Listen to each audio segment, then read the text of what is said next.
Fourscore and 7 years ago, our fathers brought forth on this continent a new nation conceived in liberty and dedicated to the proposition that all men are created equal. Now we are engaged in a great civil war, testing whether that nation or any nation so conceived and so dedicated can long endure.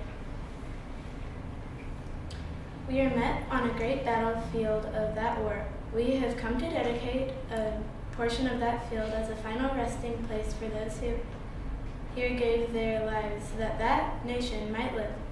It is altogether fitting and proper that we should do this. But in a larger sense, we cannot dedicate, we cannot consecrate, we cannot hallow this ground. The brave men, living and dead, who struggled here, have consecrated it far above our poor power to add or detract. The world will little know nor long remember what we saw here, but it can never forget what they did here.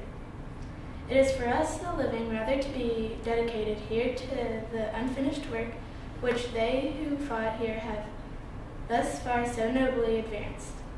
It is rather for us to be here dedicated to the great task remaining before us, that from these honored dead we take increased devotion to that cause for which they gave the last full measure of devotion, that we here highly resolve that these dead shall not have died in vain, that this nation under God shall have a new birth of freedom, and that government of the people, by the people, for the people, shall not perish from the earth.